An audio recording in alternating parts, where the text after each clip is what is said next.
Hello, everyone. I am Lady Garland, and I have another story time for you.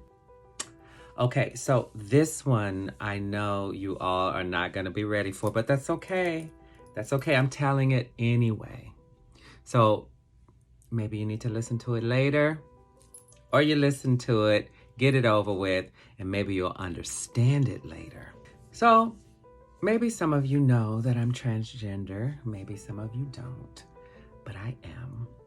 But the first part of this process for me was coming out as gay.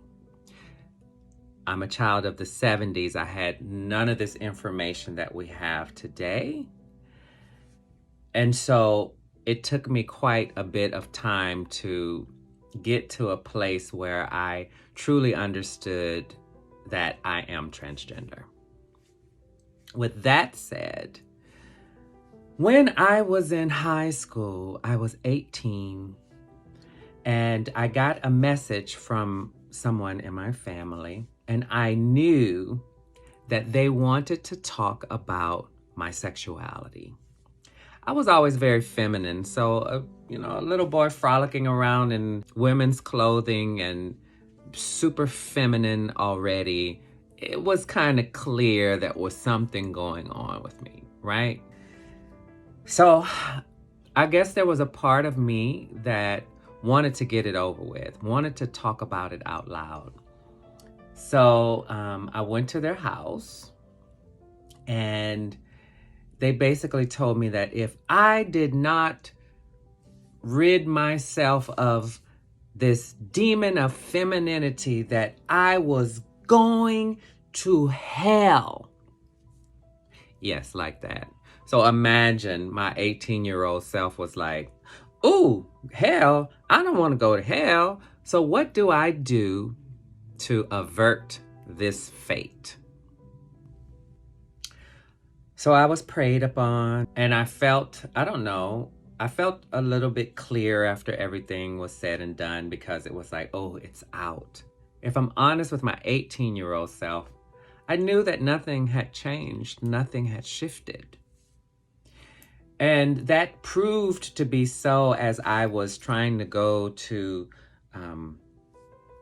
places that were, I guess, doing conversion therapy, meaning trying to brainwash me in some kind of way to believing that I was not gay. Churches doing the same thing. Honestly, none of that was working. I wanted it to work. I did, because I was like, I didn't ask for any of this. So if these people have this kind of power to pray the gay away, then by all means do it. So I was literally harassed by this family member. I mean, I used to keep my bedroom open, and they would go in there and they would rummage through my things. I would see an oil of a cross on my door.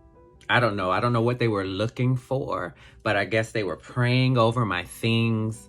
And later I found out that one of them found some puppets that I had made in art class, and they told me that they thought I had made voodoo dolls of them.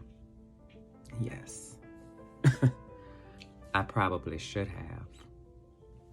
So fortunately, as a child, I always felt connected to God, and I never felt like God was telling me to be anything other than who I was.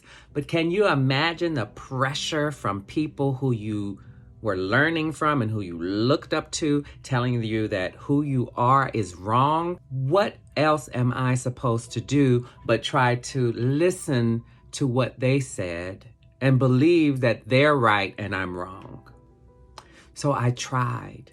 I promise you, I did everything that I could. I was so sincere about having this demon taken away from me, right? This demon.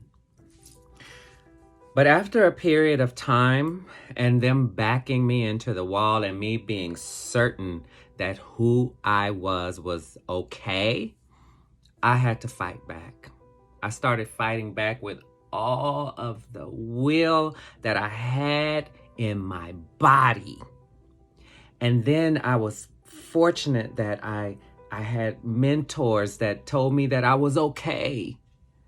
And I believed that only because I knew it here. I was like, how could everybody else be saying that I am wrong in who I am, that something is wrong with me, and that I meet just a few people here and there that's like resonate with what I believe in my heart. None of that other stuff from these religious folks, none of that sat right in my soul.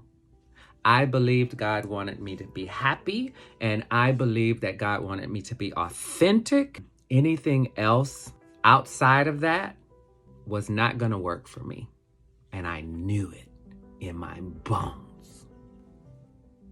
And what also gave me the will to fight for my freedom was that I saw how raggedy everybody else's lives were. I was like, you trying to lead me and you don't even know how to lead your own life? It's a wreck. It's a mess. I see it. I'm right here. It's not being hidden from anybody. Your lives are a disaster. You want mine to be like yours?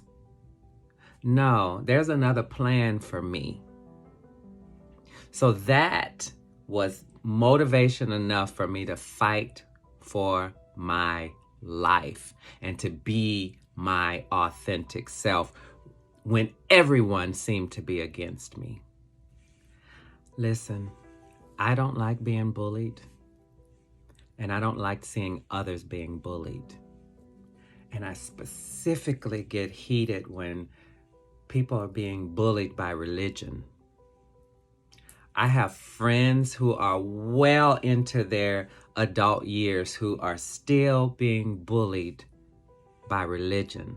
Friends in the LGBTQ community still being bullied by religion. I had to speak out about it. Like it, don't like it, I don't care. Stop. But let me tell you something. A long time ago, I stopped letting people bully me with religion because I have a personal relationship with God. Nothing anyone else can tell me about their experience with God is my experience with God. We can learn from everyone, but we don't have to follow everyone. Remember, you are unique. There is only one you, and nobody can be you better than you can.